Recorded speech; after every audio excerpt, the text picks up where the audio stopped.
Good evening. Welcome everyone. This is Rodney Grimes, PTP, People to People, Power to Power, Positive Thinking People. Okay, I'm just feeling a lot of energy today. It's been an amazing weekend with a lot of energy going, and I would say positive and negative. I'm going to be having a guest today. I am going to see if I can get, and there you go right there. And I'm trying to add him. Okay. Add. No, cancel. I'm trying to see right. Okay, hold on.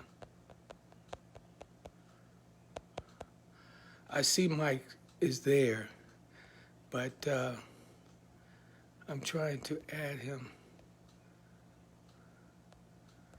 Okay, here we go again with this. For some reason, Mike, are you on my page, on my Facebook page? Because I see your name, and I'm trying to get you in, and I see where I can add other people, but it's not doing you. Okay, let me see. Okay, wait a minute. It's still not doing it. Oh man, I tell you, how is it? Okay. Let me see. Bear with me. Bear with me. I'm trying to bring this in, and I know you're here. I see your name, but I'm trying to add you in, and it's not. Okay, I don't know where. Okay, see right here is watching. Okay, and search. Oh, okay, I see how I got to do that. I see it right here. Hold on. So just y'all bear with me because this is, okay. I'm trying to add, allow your viewers to request to join. Yes, and I'm doing that. And for some reason, even right here, see right here, look, it's not showing him. Is he on your Facebook page? I mean, he's supposed to be. Let's see. So he says he is. And I'm trying to add him, your view. See, it's not even letting me go to his name. Okay, hold on. Here we go. Let me see something. There we go. Here we go right there. All right. You should come in. You should be coming in because I invited you. Now let's see if it, did it work? Okay. Did you see where I invited you, Mike? You should pop in. Come on.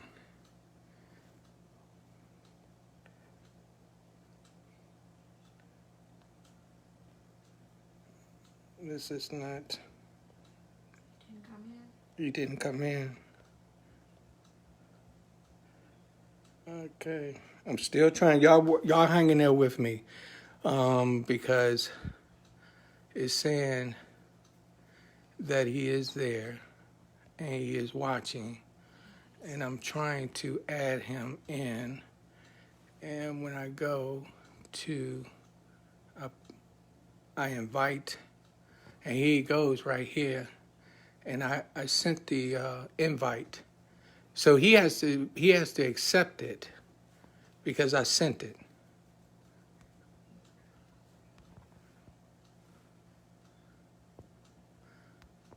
Okay, I sent the invite to you, Mike. He says nothing on his end. Okay, we're gonna have to do it the other way. But I don't know why Look on. It's not. It's saying you're watching. I invited you. He's watching. Yeah. And it's still even when I go to add. And I got where see right here. I got where I sent it. So something is not right there. Like, yeah, just click on it. I did. Oh. And see it's sent. Yeah, it's sent. So something. So something is not right. But okay. Okay, just have them to call in. Hey Mike, well you're just gonna have to call in. Call in on 301-793-7342. Because I don't know, I invited you in and it's not adding you. I don't know why it's not doing that. It's something on your end because I can see other people that I can add, but it's not letting me add you. And I'm going to try it one more time. And even here's your name, and it says recently invited. And it's still not. They say sometimes it won't do it. So just tell them I'm trying. call in. He's calling. He's here. Okay, let's. Hey, Mike. Okay, hold on a minute. Let me fix this. What's going on, and turn this around and do what I need to do. How is it that I'm talking to you and you saying something completely different on Facebook? I have no clue. Can you hear me though? I hear you on the phone and then I'm looking at you. You can't hear yourself? I'm looking at you on the Facebook. Hold on a minute. Let me fix this. What's going on? Yeah. Okay. Don't even pay attention to Facebook because they be doing it. Be all kind of stuff going on with Facebook. So I'm looking at me right now and I just sat down. Okay. Well, So- I'm looking at the chair and the chair's empty. Okay, but I'm sitting in the chair. I see you. Okay. You're sitting. So just focus on me right now, and because that's why I'm trying to move this. It's all kind of stuff goes with Facebook, and so I don't want to get cut off. So get to talking all about that. Let me stay focused where I'm at. But how you doing today? I'm doing pretty good. How about yourself? I'm good. Okay, everybody that's just joined in, welcome. How you doing? I'm Rodney Grimes. This is Real Talk with Rodney Grimes, PTP. People to people, power to power, positive thinking people. My guest today is my oldest son, Michael Grimes. We've been working, trying to get it where we was going to have him to be able to be seen today.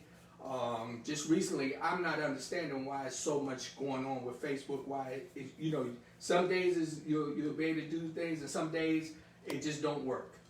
And so, with that said, we already understand what's going on in the world, what's going on around. We know they watch everything we do, and I'm gonna keep it real. It's real talk.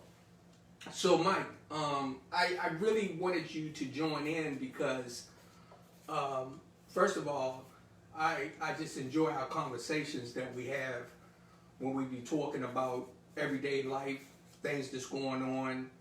A lot of the advice that you give me, it really, really sets me in the right direction because I know that you always have my best interests at heart and you keep it real with me. So that's why I really, really was excited to have you to join in with me so that I can get some people to hear some of that positive energy and knowledge that you be sharing with me. Thank you. I appreciate that. I enjoy our conversations as well. Very much so, actually. Yes. One of the things that really excite me as a father is when I'm able to sit down with my son, and my son now can be schooling me on some things and helping me to better myself as I move forward, even that I'm 20 years older than you are. But you are very, very wise. And that just really gets me excited when I see how you have developed as a black man in this country. And that's going to be what we're going to be talking about today. Okay. What I want to do is I want to welcome some people on. Gail Woodley, Save Savage Sisters, Faustine and Charles, Jean McBride, Rachel and Sam, Kimberly Wilson. Welcome those that are already joining in. This is Rodney Grimes, Real Talk. I have my son, my oldest son, Michael Grimes, who's out of New York. He's just an amazing man that I have nothing but the utmost respect for. We was having some real positive conversations the other day. And Mike, I want you to kind of share your experience up there when we are actually want to send our condolences again to George Floyd family and to all the families that lost someone to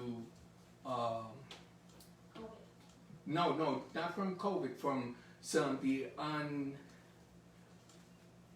I don't even know how to describe them with the police, you know, the George Floyd, he was the one that they put the knee in his neck. Right. Yeah, wait a minute. So I'm getting some side talk. You said the COVID. Okay.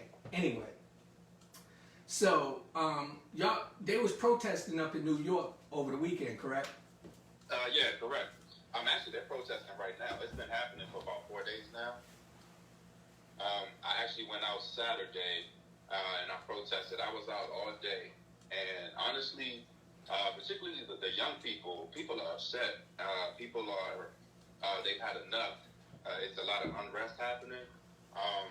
You know, and I think that the situation with George Floyd just kind of like was the hair that broke the camel's back. You know, we've been in the house for a couple of months, and black and brown people have been disproportionately dying from COVID. We've been affected by the fight, you know, economically more so affected by COVID. We've, you know, more so lost most of the jobs, and black people are disproportionately on unemployment. And, you know, it's just a lot happening to where now the situation is just boiling over. And I think that, you know, there's people who still haven't received their stimulus checks. Yes. People, you know, they've been gone without for so long, they feel unheard. And I'm saying they, but this is a we situation. Yes. I've been lucky enough that I was able to maneuver in such a way that I do okay for myself. But not everybody has that situation. And so at this point, I think that people, you know, they just don't have nothing else to lose. And they feel like, you know, they're not being seen, they're not being heard, and at this point, if we can't have a peace, y'all not gonna have it either. And I think that that's kind of what's, you know, a broad generalization of the attitude that a lot of people have that are actually out and, you know, doing the things that you guys are seeing on the news right now. That is so much true. Like you say, it has really just come to a boiling point. I would like to say to all the listeners and anybody that will see this this Real Talk Live later, that I do not in any way approve of vandalism, destroying stores and things of that nature, stealing and all that, because behind all that, there will be charges. If they, and when I say they, those people who are out there looting and destroying things are not aware that this is probably what they're expecting for a lot of black people to do, when it's not only black people that do it, but they will make that seem that that's our norm, because a lot of people will take the opportunity to take something that don't belong to them, when that's not going to bring back George nor any of them individuals who lost their life. Correct. So, you know, I understand. I will be right out there standing and protesting with them, but I'm not going to do anything that's going to destroy the city, destroy my community. I'm not going to do that.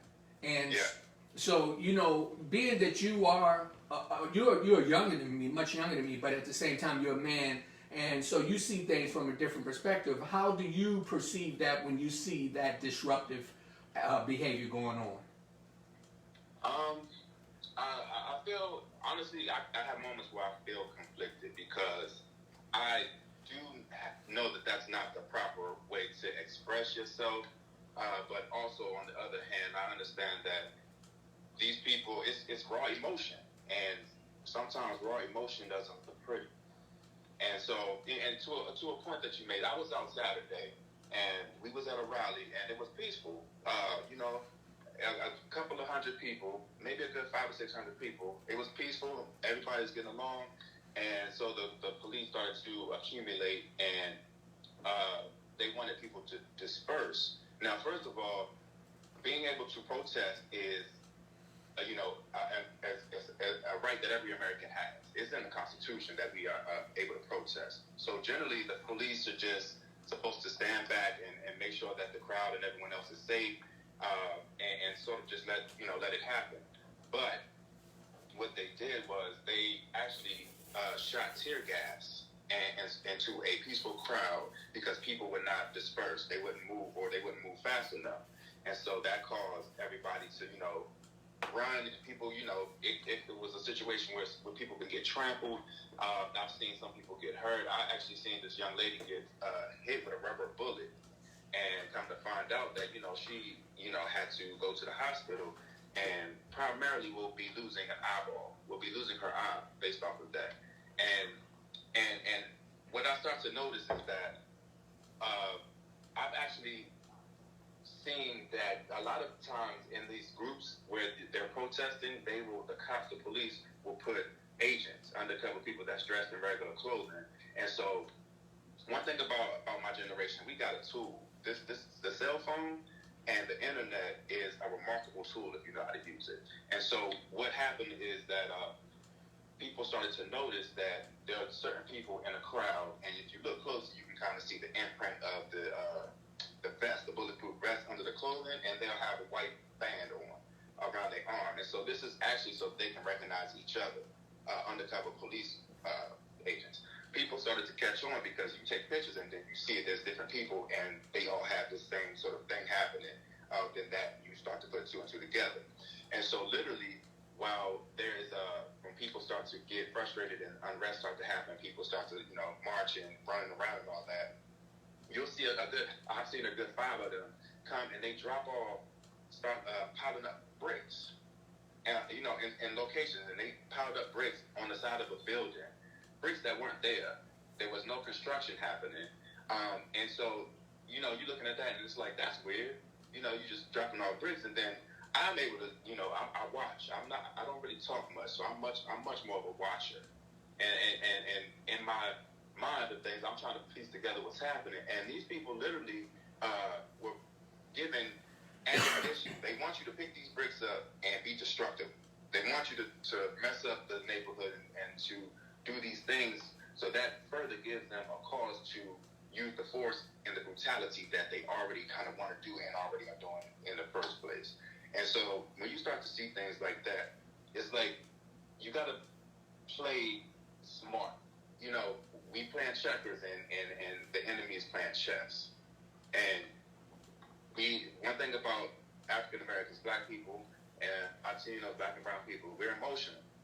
We have strong emotions, and I think that white America depends on that. They bait us. Right. That's the first thing they're gonna do is call you an angry black woman, angry black man. You fit into a stereotype, but all the while they poke you so that you can do that, and that gives them cause to treat you a certain way and label you a certain way. And so, a lot of what you see these people looting and things like that, there are people out there that's inciting the crowd to do that. Right. Now, hold on a minute, Mike. Hold on. I see Faustine just with justice and retaliation. The COVID virus is in injustice. And COVID-19. The COVID-19 and injustice. and injustice is an pandemic. Pandemic. No justice, no peace. No justice, no peace. Y'all, excuse me, my tongue a little tied here. They have people on the with other agendas to make the protest fail. That is so true, Faustine. We know that is one of the things that we have to be smart about. See, Mike, when you was just mentioning that you saw bricks that were stacked. See, one of the things that people notice from the past we are very emotional people.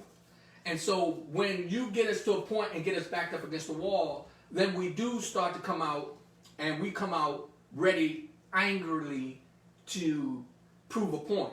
But where we are, we keep falling for the same trap. We have to regroup and start doing it differently. We need to go to the White House. We need to go to the Capitol.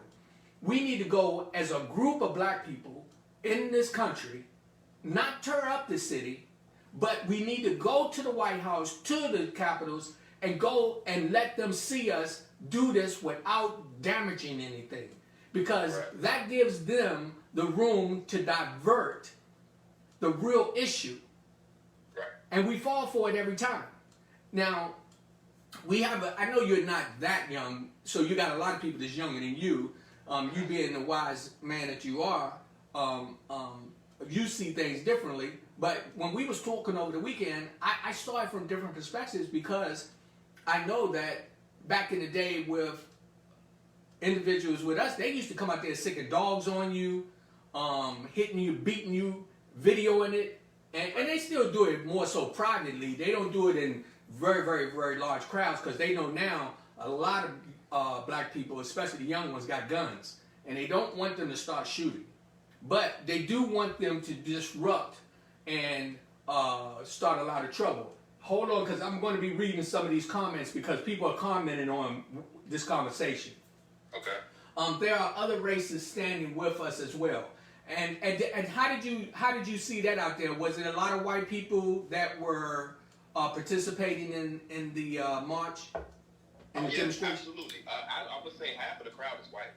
And then you see Asian people. There's a lot of Latino people too. So this is really, I think it's at the root of it is about race, white versus black. But really, this is, economics. This is, us against the police. This is us against the system.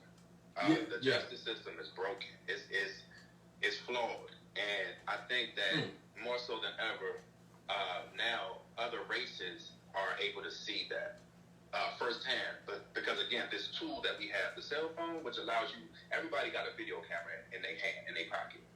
And so as black people, we know this isn't new. Black people have been experiencing this for generations, but now other people that aren't black and the rest of the world are able to see it firsthand, from different angles, from different people's, perspective. And so it's just opening up the eyes of, I think, the other races, because half of the people that are out there are white people, and they getting maced, and they getting the rubber bullets, and they get brutalized just the same as the black people are, and they still coming and showing up and fighting for the cause, because this ain't about protecting black people. It's about being a proper human being.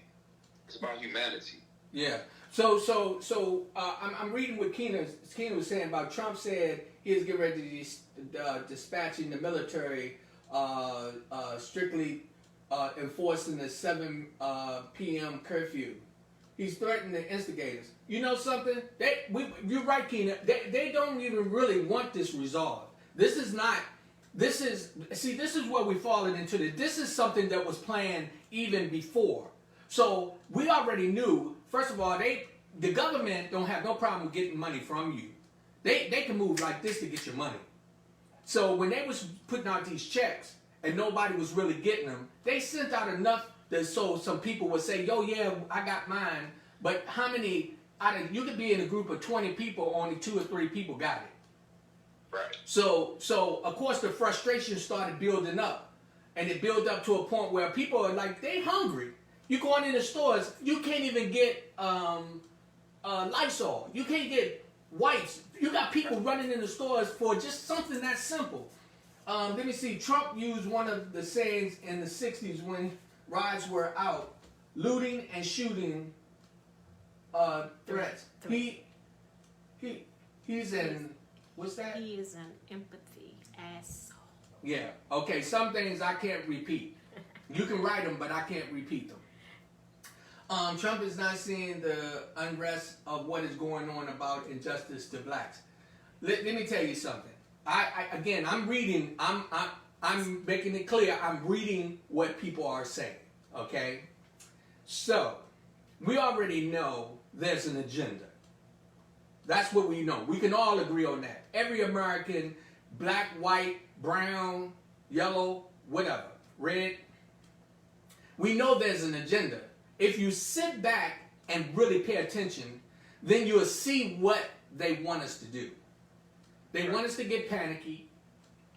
They want us to disrupt our neighborhoods. They want us to destroy everything that's going to help us survive, so that we become so frustrated that we start turning on each other, which that's something that was happening in the past anyway. And we have to regroup and have a different approach on how we go about these things. So, I mean, when you're looking at this, because see, back in the 60s when, like I said, we really haven't really changed our approach, because we become aggressive when you get backed up against a wall. But where we are in this day and time, like you said, with the cell phones and everything, now people can see. I mean, people recording everything. I put so much on my page that I was showing them so much negative energy on how the police was baiting people in, trying to get them so that they could shoot them, sicking dogs on them. If you go on the page, you'll see it. Mm-hmm. But then when, I found myself, let me tell you what happened.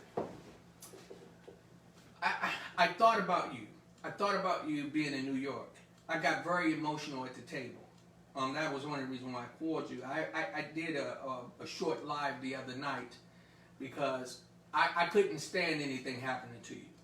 And I was only thinking about the father and mother of the victims that have been killed by the police, and really nothing's happened. Out of 105, only 4 of the accused officers were convicted. And still, that encourages many of them to feel as though they can get away with it. But when I called you, and I just heard your voice and I talked to your brother, I felt so much better, because when you start talking to me and you was really letting me know that you are using common sense and you are being cautious about how you are participating, I felt a lot better, because I just know that you being a black man, you look no different than any other black man out there. And it could be you that I could be having to come up there to identify. And I just, so when we were talking the other day, I was just so relieved to hear your voice and know that when you saw things getting bad, that you came in the house. What's the communication among your friends as far as like, when they see this disruption? Are they at a point where they like, it's irrelevant, we're not even looking for a solution anymore, let's just, be ready to fight? I mean, I think people are looking for a solution. It's just that, particularly my generation, let's just say my generation versus your generation, the generations before. So you guys had, in your lifetime, Martin Luther King and that, philosophy of peace, peace and turn the other cheek and that kind of thing. And that's what you're really supposed to do. But me, that generation is more so history that we learn from a textbook 1 month out of the year.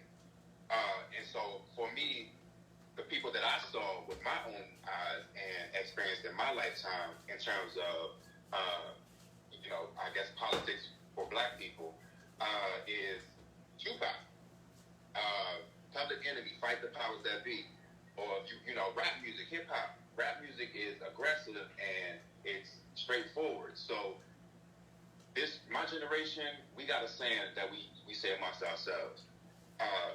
We not our grandparents. You know what I'm saying? We gonna fight you back. And I'm translating that into proper language for this platform.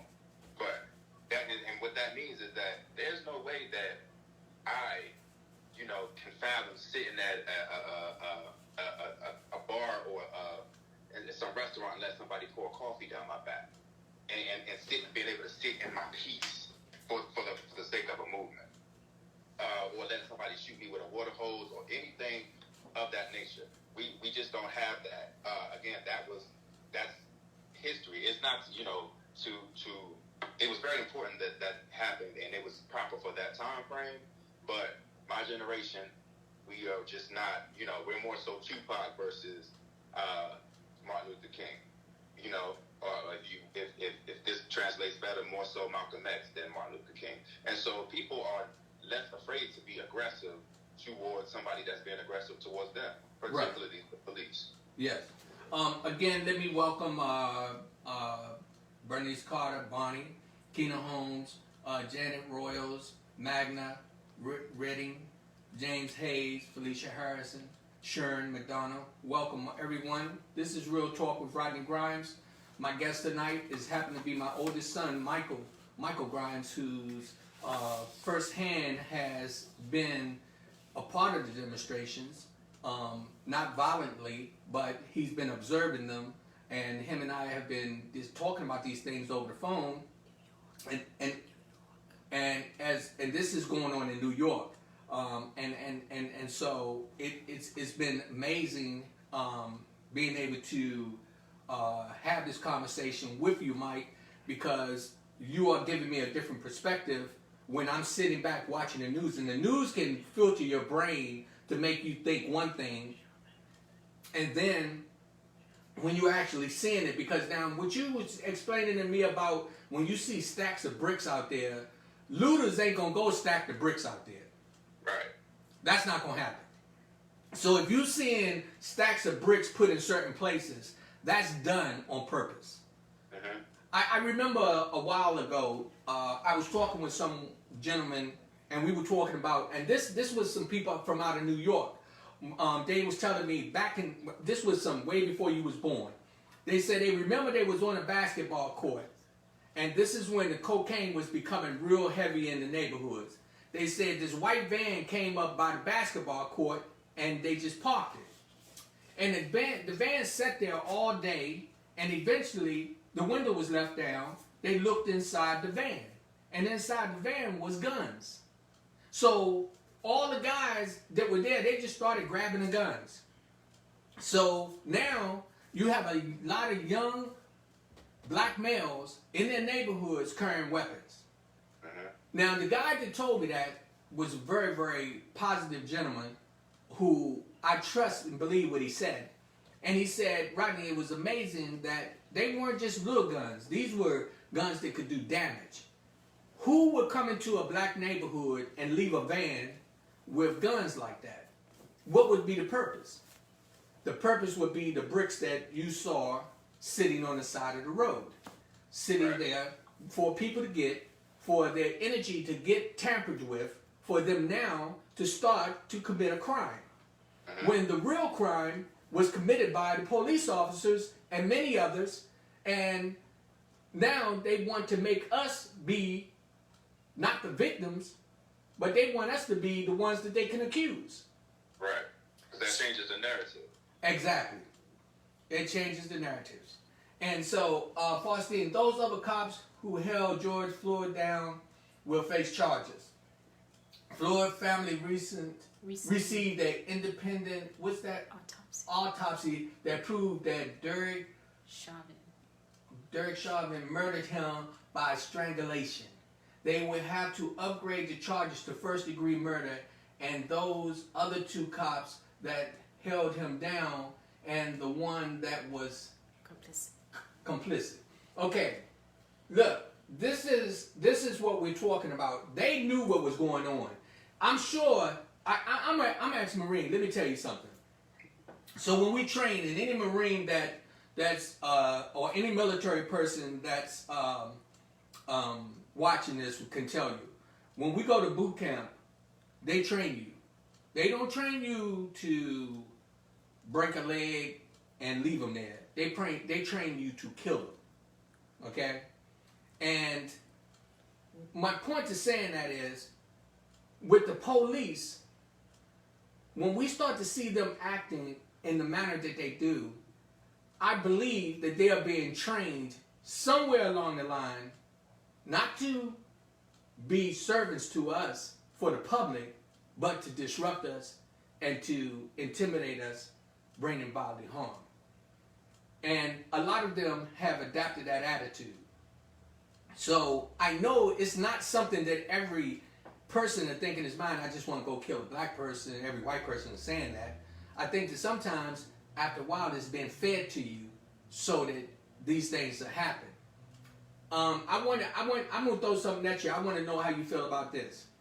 I believe that when Obama was elected as the president, I believe that they saw a different attitude of black men and women, children in this country, and I think that somehow or another, many people who are in high places started to feel threatened because we were changing the way we were thinking.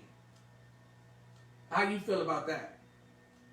I mean, yeah, I agree. I think that, anything that threatens, white supremacy is going to be looked at with a side eye. In 2020, black people are in this country have advanced to a point, farther than we've been throughout the history of us being here, and it's going to continue. So we're going to continue to progress. Now, the thing about it is, I believe that people aren't stupid. I think that they know how powerful as a race we are, and that they probably understand it more better than we do. And I say that because through oppression, slavery, Jim Crow, lynching, and everything else, black people as a race continually advance, whether it be, little by little or, big advances at a time. But we continually advance underneath the struggle of oppression. And so if we weren't oppressed and we were on equal ground, to me, that just speaks to the power of, being black, being African. And I think that, people know that. People who aren't African know that. They're aware of it. And I feel like, the idea of, let's just say, if I get confronted and I'm in a situation, I can, choose to act a certain way. I'm a pretty big guy. I'm 6'1", 205 pounds. I can, if I want to be threatening and be physical, I can do that as well. But also, I had the opportunity to be removed from the environment that I grew up in and be submerged in another environment. And I mean, like formally educated, college, and all that. So when it's time to get emotional, and before I start to act like angry black man, I can catch myself. And then I can, and literally I have to catch myself, because you're not going to bait me into being what you want me to be. I'm smarter than that. And so then, again, when you call me out my name and this, that, and the other, I can still articulate myself in a way that I'm going to let you know that, one, I know what I'm talking about. Two, I'm not threatened or scared of you physically. And three, I have, sense, mental capacity to where, I can maneuver a situation properly. And being that I work in corporate America, I see that happen at work a lot. And once I don't fall into the trap of becoming an angry black man, then you see either people will back off and leave you alone, or they change the tactics and try to bait you in different ways. And I think that, again, us as people, black people, we gotta be aware of what's happening. We gotta stop being baited and reacting emotionally to everything that happens. You gotta use your logic. You should never react to anything based off of your emotion. And that's even outside of just being black. People in general, any situation, whether it's physical or what have you, you should use your thinking, your logic, because emotions are always going to be wrong. Hey, I'm sitting here smiling. Let me tell you something. So, this real talk, so we keep it real, right? Yeah. Okay. So you remember one time it was something going on the block, and we was having some issues, and I ran in the house to get my guns to go outside.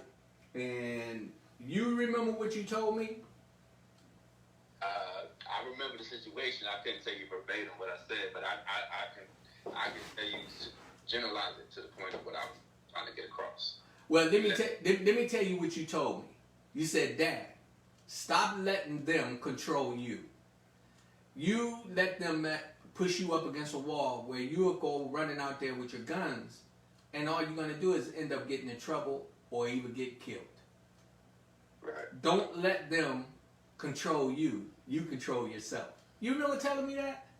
Yeah, I remember. Yes. You know, you and Monte in my life, in your life, have told me several things that really just stuck to my head, stuck to my heart, and made me realize some of the things I was doing wrong. So I don't want to change the subject. I want to tell many, many fathers, talk to your sons, man. Talk to your sons, because your sons can educate you as well. They talk about teaching the old dog new tricks. Believe me, my sons taught the old dog new tricks. When you told me that, that was one of the times that I started to realize, stop letting people make me angry so that I will respond in a negative way. Think about what I'm doing so that I don't get in trouble, because as we know, when I did that, I ended up getting In trouble. So, you know, and that was one of the things that always stuck with me, that you told me. So when you just said that just now, and I just start smiling, I want the public to know that is listening. This is my oldest son. I am so proud of him. My son went off to college, and you've done many, many things. And one of the things that I really admire about you, when you decided to start traveling, when you relocated by yourself and survived, I then realized that I got a real soldier on my hands here. And so I just really walk around whenever I can mention your name, and my other kids as well, but I can honestly say that you have made me very proud. Thank you. I appreciate that. I'm proud of you too. And you're a better me. You're a much better me. And so with some of the things that I've watched you do and see how you handle things, and then you living in New York. New York is a whole different arena. You know, we started when we came out and hung up there, we hung out up there with you. Right. The pace up there is a lot faster. Right. So when things get out of control, or you know, things happen, it can be real serious. So I again commend you on you being able to maintain and keep your head level. Let me read something. The Constitution states blacks or 3/5 of a man, or 3/5 of a man. Thus, we all are seen as animals. Oh, okay, so I'm sure that's what you meant. Mm-hmm. Thus, we are seen as animals, inhuman to the cops. They need to amend the Constitution and write black in its as have the same privileges as anyone else. And you're right, Farstein. When people write, when the Constitution was written, we also know that, again, it's loopholes all in it that puts us in a position that they can try to justify treating us any kind of way and get away with it.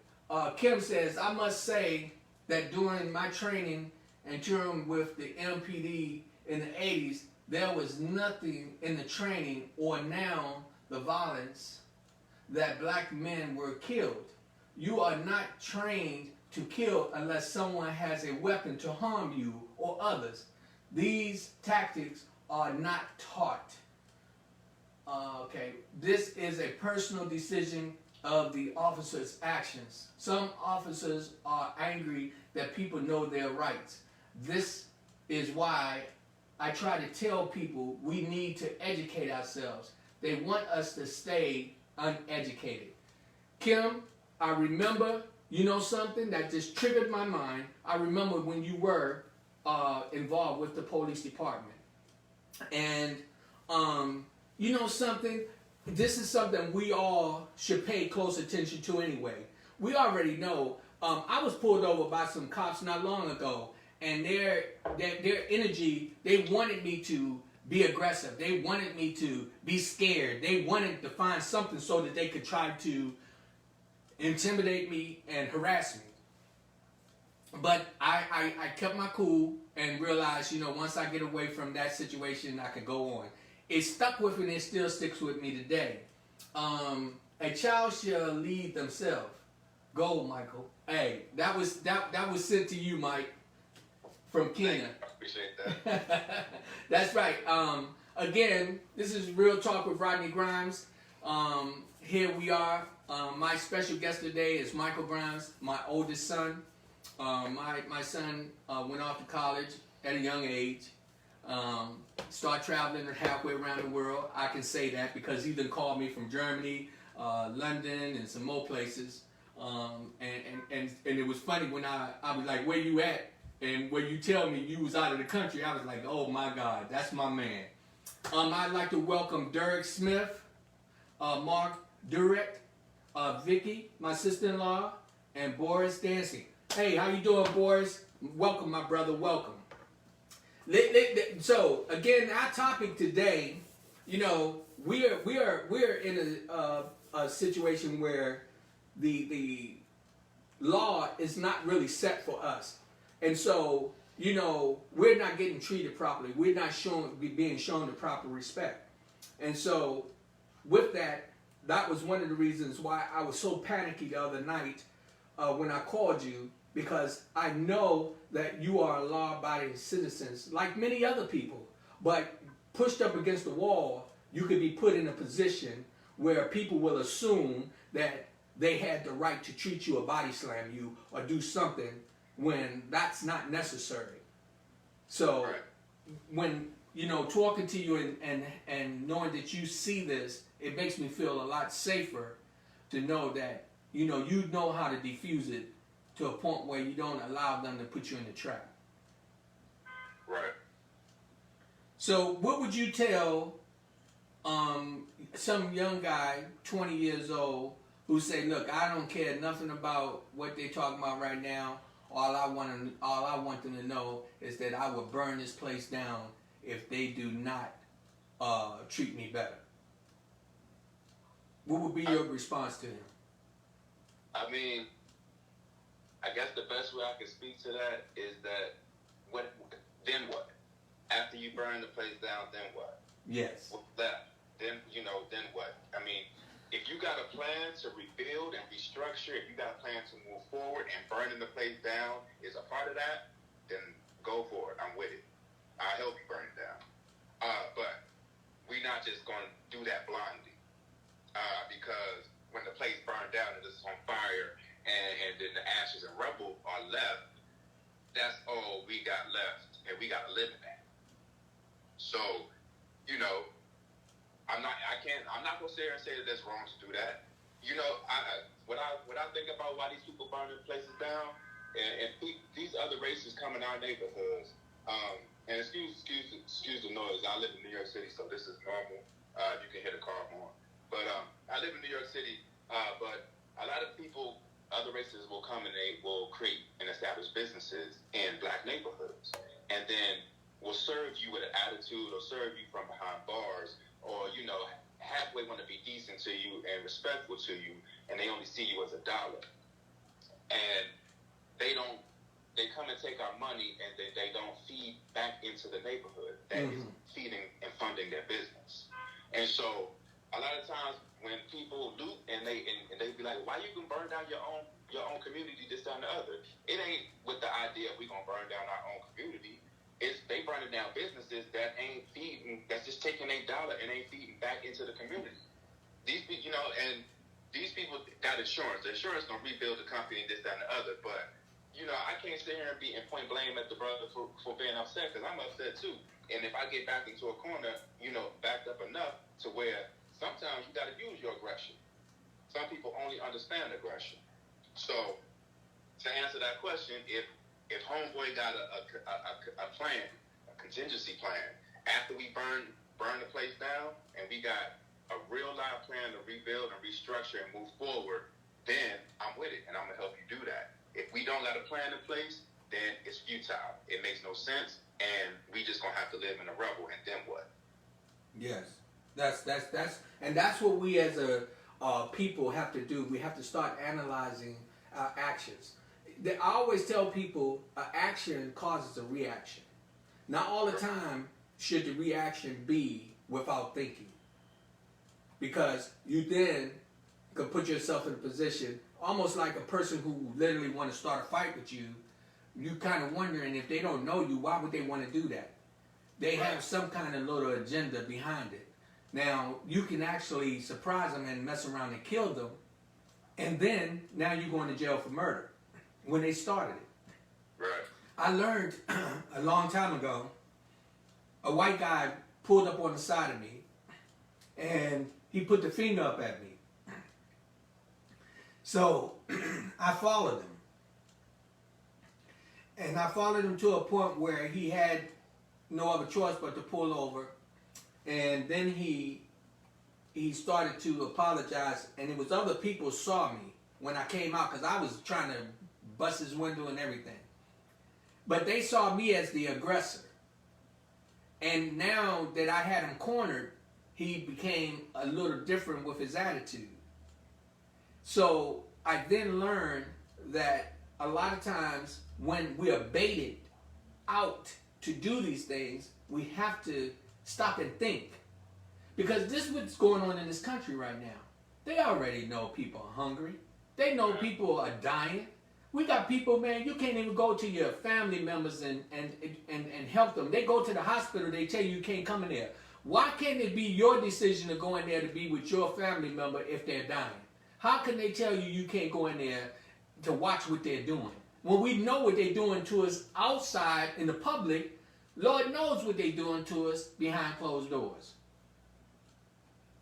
So we find ourselves in very, very strange territory when we're trying to do right, but they're not doing right by us. Right.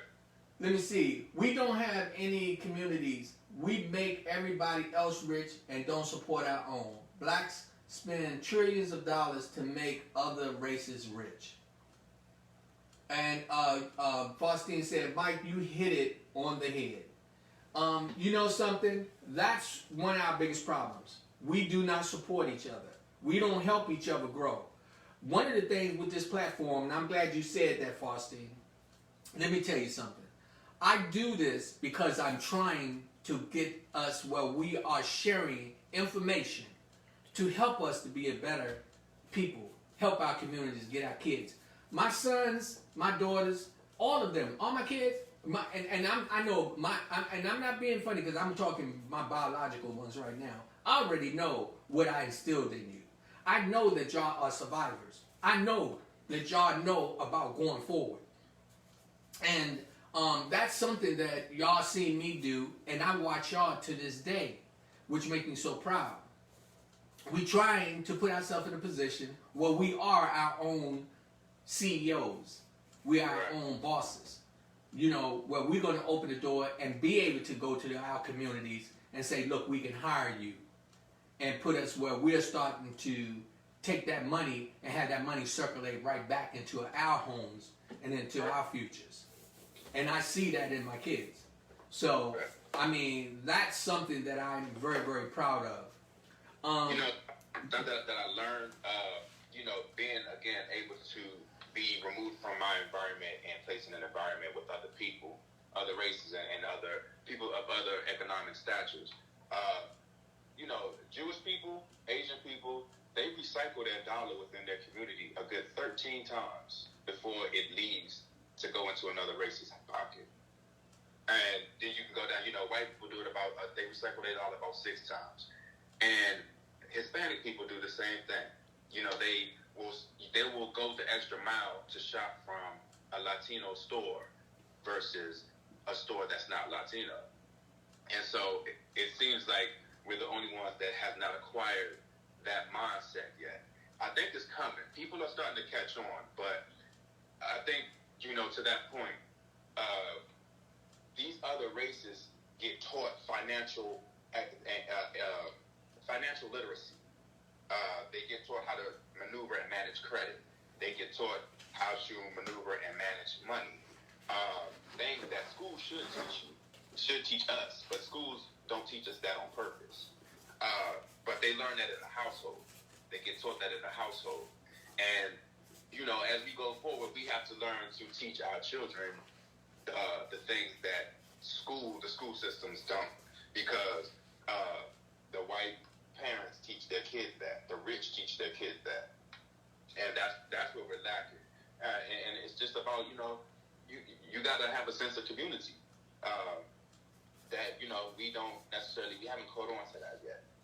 We got to create our own sense of community, build our community, and feed back into our community to the point to where we're self-sufficient.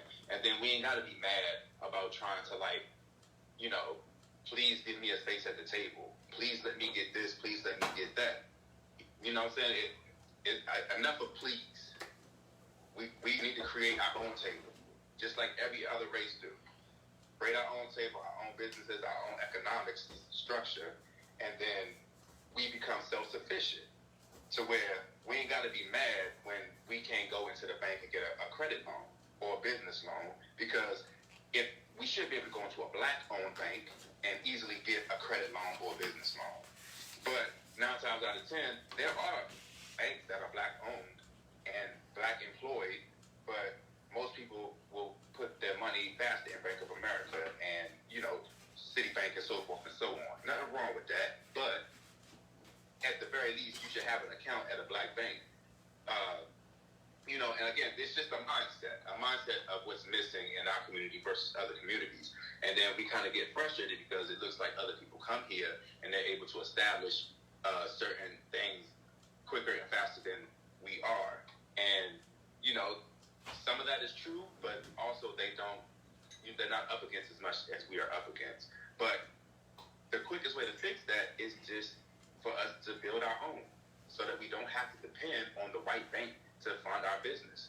If we build our business and get the loan from the black bank and support the black bank that will support our business, then we can start to build our finances. That's financial literacy. That's, you know, financial economics. And it's up to the parents to teach that, because the school system is not going to teach you that. And, you know, I'm saying going forward because a person can't give you what they don't have. So, honestly, when I went to college and I was surrounded by these people who had money, I would be honest, I had moments where I was frustrated. Like, well, why my parents ain't do this, that, and this, that for me? But then I had to be mature enough to know that my parents didn't have it either. And my grandparents didn't have it. And their parents didn't have it. If you had it, you would have gave it to them. That's right. And so going forward now, it's up to us because now we are acquiring wealth and we are acquiring assets. So we got to teach our kids how to manage and maneuver them so that we don't fall into the debt, the trap of debt, and the trap of needing and depending on white America to save us. They are not going to save us. Period.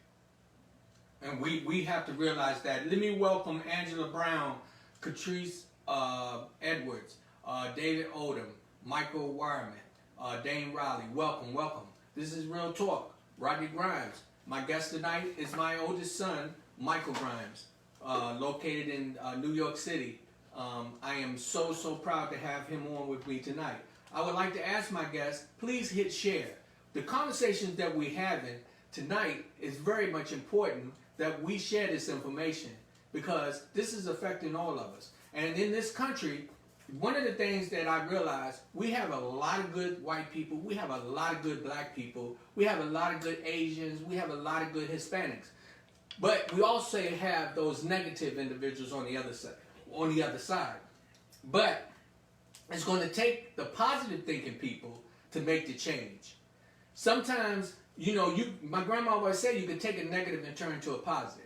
Which you'll find a group of negative people over here, and you'll find a few positive over here. And when they see the positive are resting and moving forward and getting things in a different direction and getting it easy, the negative people would then start to gravitate to the positive people.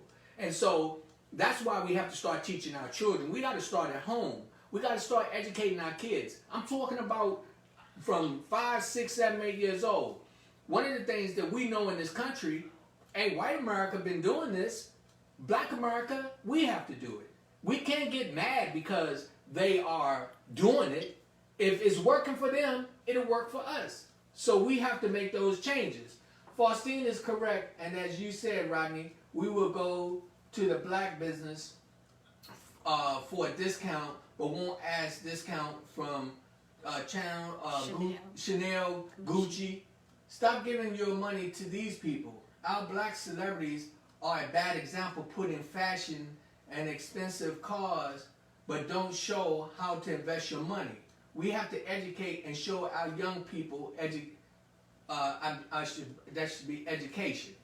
You know, hey Kim, let me tell you something. You know that is just right on point.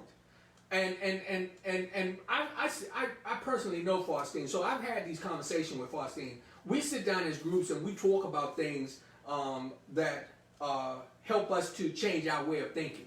We start to understand that it got to start within your home. I can't expect white America to change nothing for me because 400 years they've been trying to dominate me. Okay, that's not all white people. That's not all. But I speak as a black man.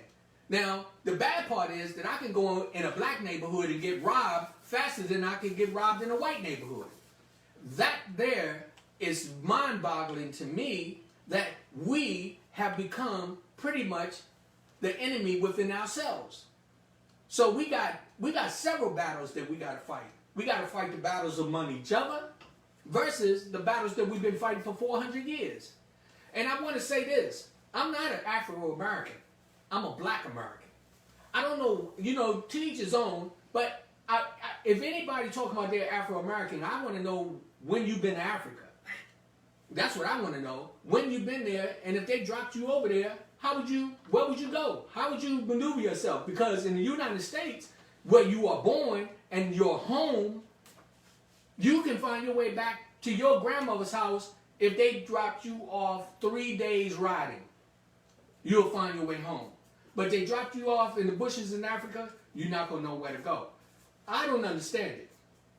To some people, if you think about it, whenever they say you're Afro-American, they're making you feel like you're not a part of this country totally. And that bothers me.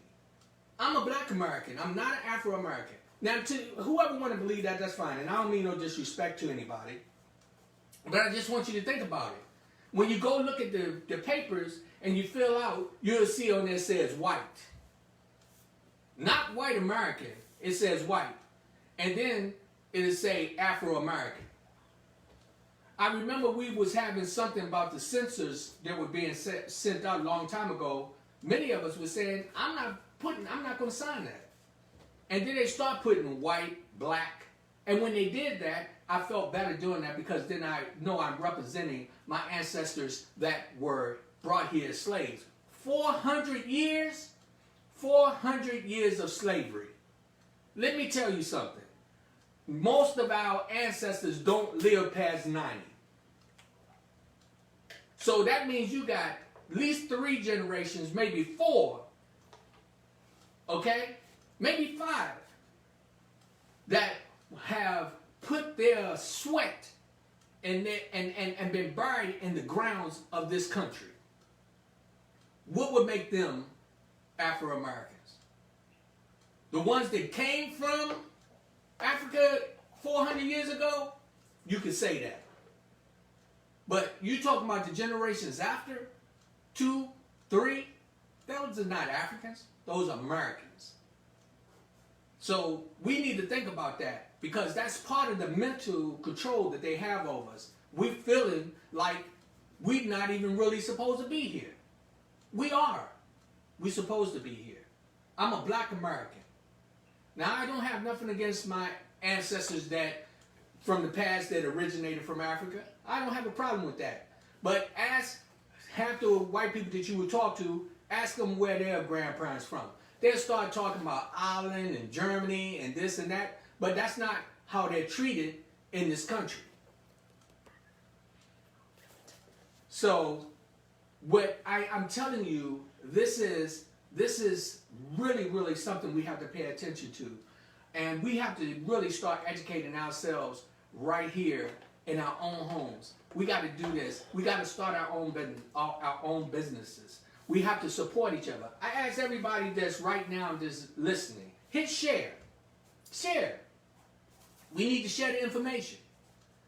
I'm doing this because this is a platform for us to be able to relate. How many people right now, can say that you're getting this information to be able to share with your son. Me, I am. My son is on the program with me. I am so proud of you. I am doing everything to put myself in a position to continuously show you that I can be a much better man than I ever was prior to coming up, and put you in a position to be a much better man than me. And I say that wholeheartedly, that I'm just so proud that you're my son. I'm so proud that you have educated yourself and seen things with an open eye and not expose yourself to the negativity of the world that made you become a negative person. Let me welcome Shirlene, Boston, Daniel Bradley, Frank Mosley, Regina Young. Congratulations, Regina, to your to the daughter. London. Yes, right. London, you graduated. Congratulations. Also, congratulations to Micah. I think Michael's son is a junior. He's my cousin. He graduated as well. Iris Houston. Oh, welcome. How you doing, love? Welcome to Real Talk with Rodney Grimes.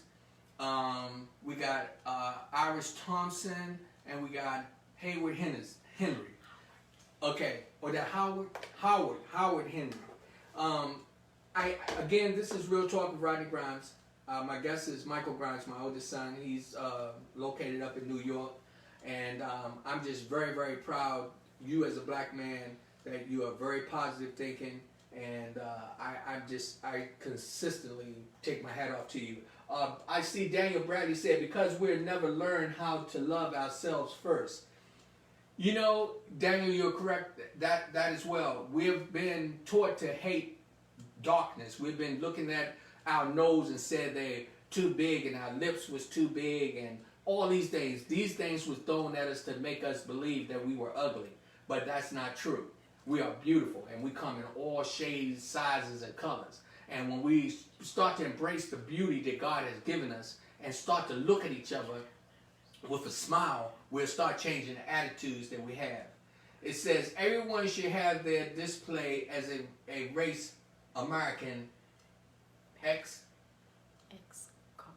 ex-Caucasian American, Asian American, because this is the land of the Indians, and indigenous people.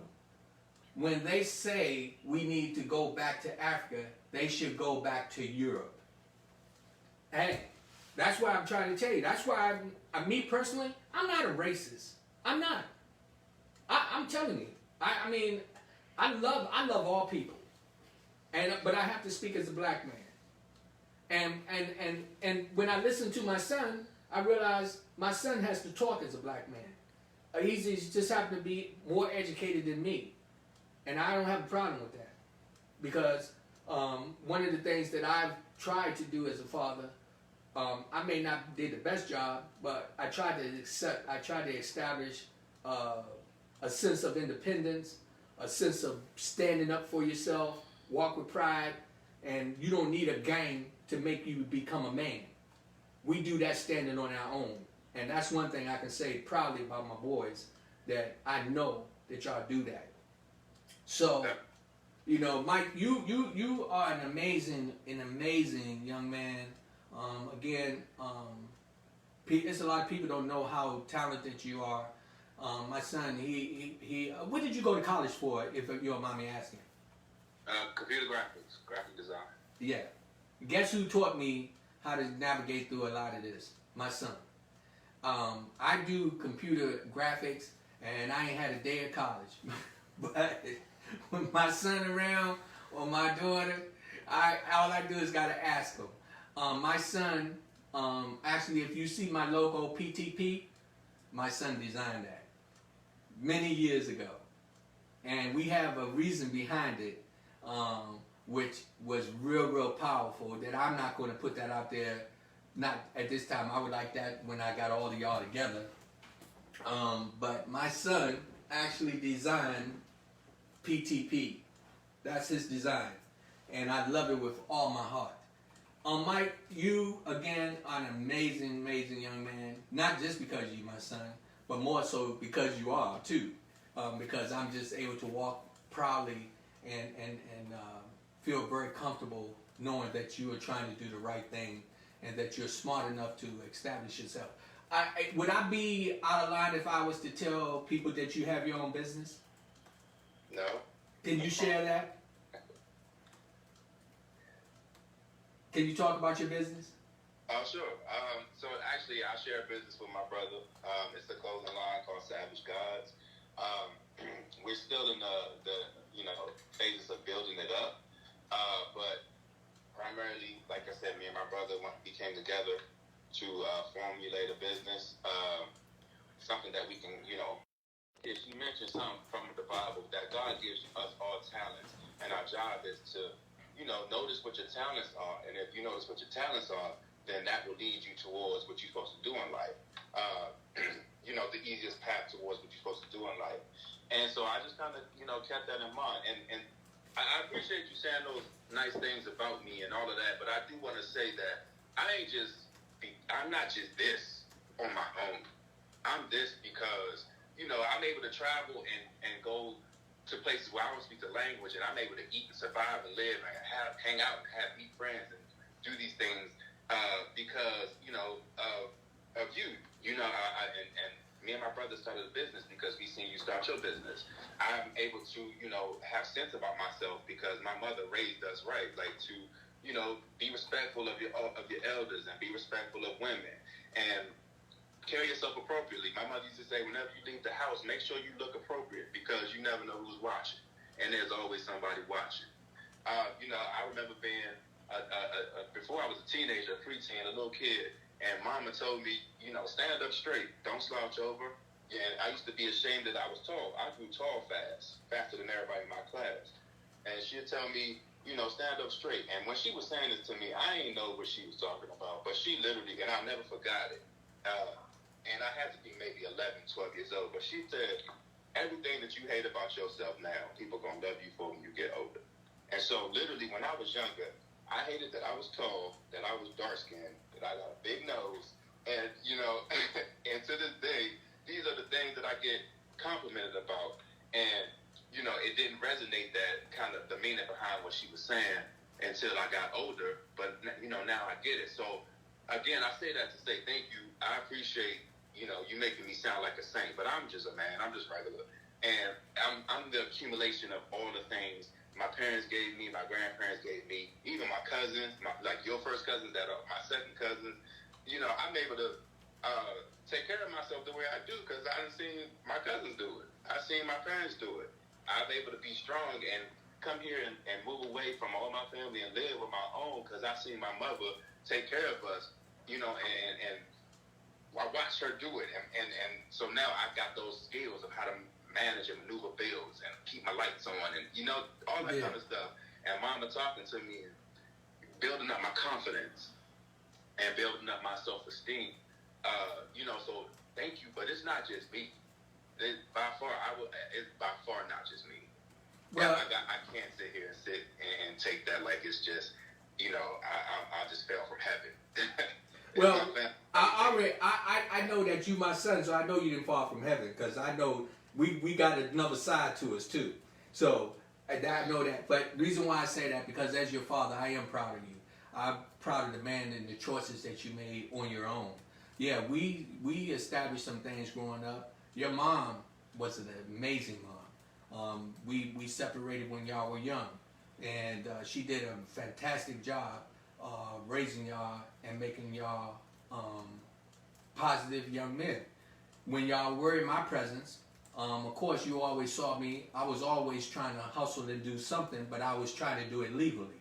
You didn't see me running from the police. You didn't see me out there robbing and stealing and cheating. You saw me doing what I do.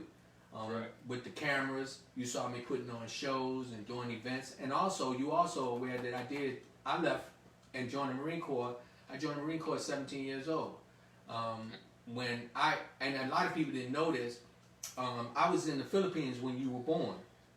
And when I found out that I had a son, it changed my whole life. I had some rough times because I didn't know how to be a father, but I had to learn. But one of the things I've been blessed with in this day and time, that my sons are like my best friends. And y'all, we now old enough that I can make y'all like my best friends, because I can't whoop y'all and y'all can't whoop me. We at a point now, we buddies, you know. Right. And I love you because how you come to me and help me.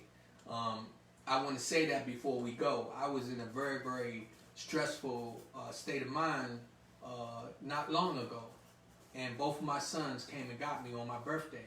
I will never forget that as long as I live. And y'all said, "Dad, go get dressed." Made me take a shower real quick and put on some clothes, and they took me to a restaurant. And my sons both talked to me, and they made it very clear that I was stronger than what I was thinking at the time. And they made me realize that I did play a great part in the men that they are today. And I tell you, Michael, publicly, I love you for that, because I needed you, and you came to my rescue. And that's why to today, I would take a bullet for you unconditionally. That's why I called you the other night when I was feeling the stress, because I just wanted to hear your voice and know that you were okay. And so, with that said, let me see. Bonnie is speaking to you, Mike. She's saying hello, cousin Bonnie. Hey, Bonnie. And Faustine said, "Mike, you did a marvelous job, and he's very informative." Faustine she is very, very into her surroundings, things that's going on. Her and her husband, we've sat and had many, many powerful conversations that some people couldn't even fathom the information that we came together and shared with one another. And it just enlightened us and helped us to be so much more aware of what's going on. So I thank you, Faustine and Charles, for what y'all have done as friends. What's that? Trinita Williams, Annette Jones, Kenneth Moore. I just want to say thank you to everybody who joined in. Please remember to go into YouTube and hit subscribe. Help me be able to build my platform. Let me tell you something. I have a lot of trouble trying to maneuver through Facebook. And that's because right now I'm limited with being able to get out and get access to other things. I am really looking to move to YouTube so that we'll be able to have visual opportunities for people to see my guests. My son is a good-looking dude. You know, he looked a lot like me, but you know, I'm gonna take that credit. Thank you, I appreciate it. We need to support each other's businesses. Miss Rachel Pope put that on there, and she has. If you look on there, she definitely has the information to follow up on. Let me tell y'all something. I know we're running over time, but I want to say this. It is important for us to share this information. Share it. It's important for us to hit like. I'm not on here telling you anything that's going to disrupt you. I don't get on here to try to claim to be a preacher or a teacher. I'm a motivational speaker. What I do is I care about you and your welfare, because your success is mine, and we know that in this country. Let me tell you something. It's time for us to make a change, and we need to make that change together. Start in your homes. Be respectful to each other. Talk to your children. Let them know about earning money. Don't let them think that they can go out because somebody do something wrong that they can kick a window in and take what they want. All the people that are out there looting and doing that, think about this. They're videoing you. They're going to come get you. Why would you go in the store thinking you ain't even got nothing covering your face and thinking that you're going to get away with it? Believe me, they're going to come and get you. Be smart about it. If you want to protest, go down to the White House with a sign. Go down there and be peaceful and let them know that you mean business. And for all the black men out here, be safe and understand you don't have to prove a point by letting them know you're not afraid of them, because they know that already. What you have to do is let them know that we're a lot smarter than we've been in the past, allowing them to put us in a position where they put the handcuffs on us and lock us up and put us behind bars. Stop bringing the drugs into your house. Stop going and bringing the drugs into your neighborhood. Stop abusing your families and stand up and be responsible. That's men and women. This is Rodney Grimes, Real Talk. People to people, power to power. Positive thinking people. My guest today was my oldest son, Michael Grimes. I want to say this publicly. I am so proud that you are my son. I would love to have you to come back, Mike.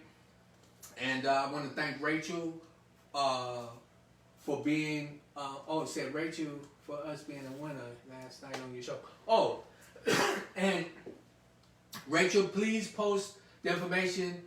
We were winners off of Rachel's show last night. I didn't get my part of what I won because my wife already did something else with it. I think she put it back in the pot. So I hope I win again. Maybe I can get the chance to make the decision on what I'm going to do it. But Rachel Pope is my co-host. She is always in the back doing things to help us to move forward, giving out information. Please go onto her Facebook page. She's also on YouTube. You want to check out Rachel. Rachel is an amazing individual. Her show, Who Am I? She redo her makeup. She can actually change your face to look like anybody, anything. This woman is so talented. Again, we have run over a lot of time tonight. I welcome everyone that joined in. Believe me, that it's been a pleasure. And Mike, I want you to make a promise that you'll come back on when we can. I want people to see you. I want them to know that, I ain't make this up. You're a nice looking guy. So, I'll come back. Thank you. I love you. I appreciate it. Let me see. Rachel said, Michael, you may continue to be who you are. Lead by God. I am proud of you and love hearing your heart tonight. Using your smart mind. Stay safe and stay blessed. Rachel sent that to you. Thank you, Rachel. Let me see. Annette Jones, enjoyed the show. We really need to support each other. Stay safe. Thank you, Ms. Jones. I love you, darling.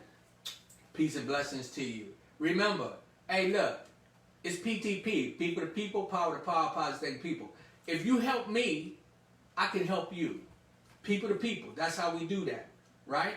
If you look at the Spanish, how they do, they help each other. You look at the Orientals, they help each other. You look at the white Americans, they help each other. Black Americans, we have to help each other. We got to change the way we do these things. Let's get rid of the envy and the jealousy. Let's help lift each other.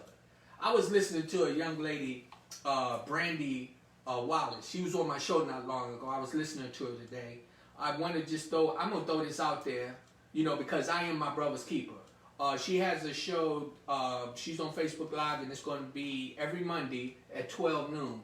She's a very, very spiritual prophet, and she talks a lot of positive things, and I just want to show her some support, and I wanted to put that out there. Remember to check out Rachel Pope. Please go to her page. Please look at her different lives that she provides on Facebook. You will be entertained.